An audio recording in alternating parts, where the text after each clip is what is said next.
Hey there, and welcome to Breakfast with Mark Daniels for Monday, April 6th, 2020. I hope you and your family are well. So far, so good here in my house. We do get on each other's nerves like most families do, especially in a case of confinement like we're experiencing right now, like my son Brian, who loves to play the drums all day. I don't have the heart to tell him to stop because as parents, we've always encouraged them to play their instruments and play them often. It's just that when you're confined in the same space 24 hours a day, there's no escaping it, even if I went outside. Listen, I know it's small potatoes, like a mosquito that won't leave you alone on a hot summer day. And yeah, I know if that's my only complaint, well, I consider myself quite lucky.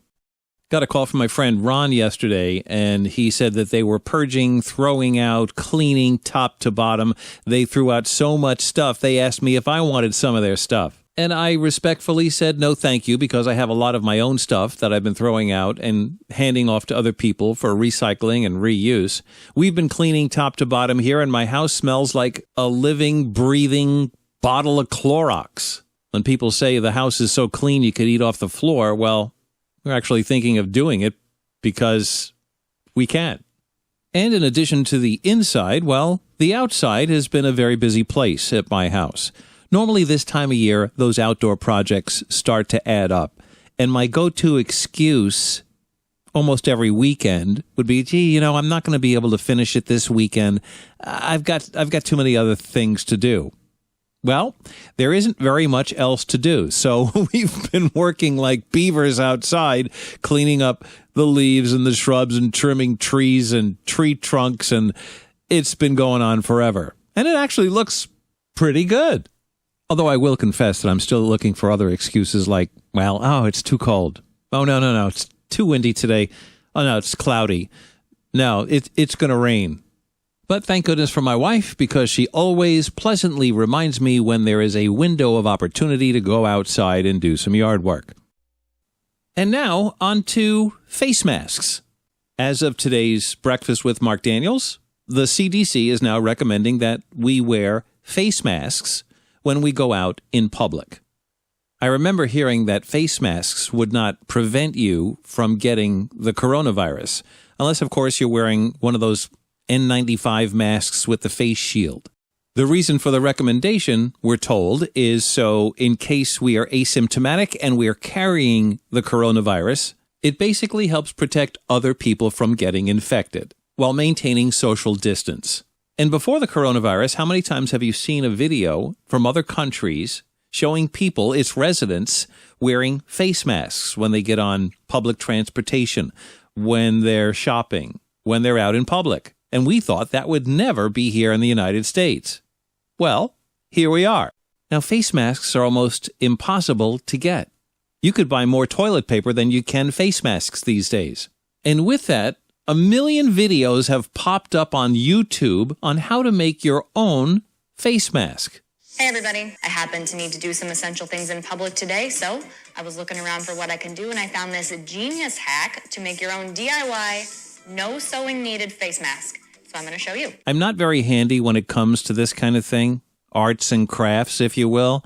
So my daughter made me one before I went out on my weekly grocery shopping excursion. And while I understand the intention of wearing a face mask, thank God I did not become a surgeon. Not only do I look like a bank robber, but I can't stand breathing in my very own hot, moist breath, because these homemade masks really don't let the breath out. Kind of escapes through the top, the bottom, and the sides, if you're lucky. But if it helps, like the CDC says it will, then I'm more than happy to wear it along with my surgical gloves and join the latest rage in fashion. And now on to the subject of money. With 6.6 million Americans filing for unemployment last week, paying bills for a lot of people has become quite an obstacle. Hopefully that multi-trillion stimulus bill will be getting some checks and cash into your bank account soon. But for the most part, that's not really going to solve all of your problems. Some relief from the government insofar as extending the tax filing deadline to July 15th, especially for those not getting a refund and having to write a check to the IRS. If you are getting a refund, they say file as soon as you can. Some banks will actually postpone your payments, whether it's for a car loan or for a mortgage payment. Some lenders will reach out to you, and in other cases, you have to reach out to them. My advice, if you're having trouble making those monthly payments, is to call your lender, see what they can do for you. The worst they could say is no. And if you're paying rent, well, every landlord is different. And yes, they have expenses too, and they need to get their money to pay their expenses somewhere. But if you're having trouble paying your rent, give your landlord a call, and perhaps there's something that you can work out. Better to make the call and see what they can do for you because, like the lottery always said, hey, you never know. And another big payment coming up would be that property tax payment deadline, which, at least for me, is May 31st in the town of Brookhaven. Haven't heard from town officials yet, and they're still trying to decide whether to make changes on that deadline. With so many people having a tough time making ends meet, well, it would probably be a wise thing for them to do. Other ways to stay occupied during this crazy time, well, we tried game night in my house. That was fun. But we've also come to binge night, where everybody either teams up together or we go our separate ways and binge watch our favorite shows. And lots of the cable providers and satellite providers have actually opened up some of the premium channels that you'd normally have to pay a subscription for. They're giving it to you for free, for a little while anyway. Not all of them. You'd have to check out your own cable or satellite provider to see which ones they've opened up for you. And while it is a very generous gesture on behalf of those cable and satellite providers to do that, and I really think that was, still, HBO, Showtime, and Cinemax, not a whole lot for me to watch. The winner for me by far, and still is, Netflix. There are very few businesses that are doing better since the start of this crisis. Netflix absolutely is. And Netflix hasn't opened up their service for free yet. Anyway, yeah, they charged my card 2 weeks ago. Okay, that's fine. So anyway, if you're looking for a show to binge watch, I just started the show called Ozark. It's on Netflix. I will say that it is for mature audiences only, but it's very similar, at least in my opinion, to Breaking Bad. I went through 4 one-hour episodes last night, and I was sitting on the couch eating so much for so long that I was numb and couldn't get up. So if you know of a show and you highly recommend for binge watching during this time, please post it on Facebook or Instagram and share it with everybody. And finally, I'd like to leave you with a song.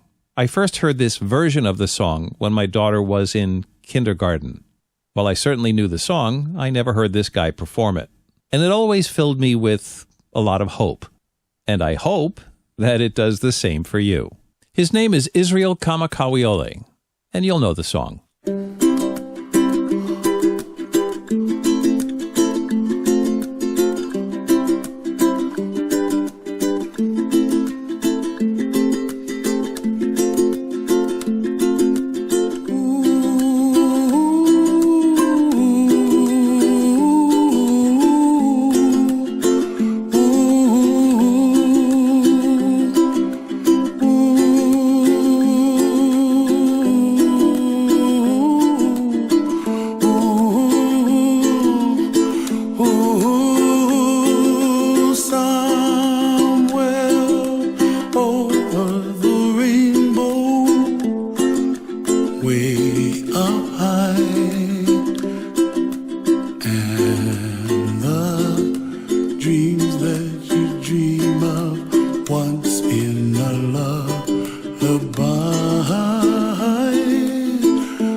the lemon drops high above the chimney top. That's where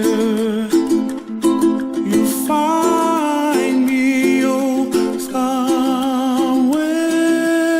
over the rainbow, way up high. And the dreams that you dare to, why, oh, why can't I?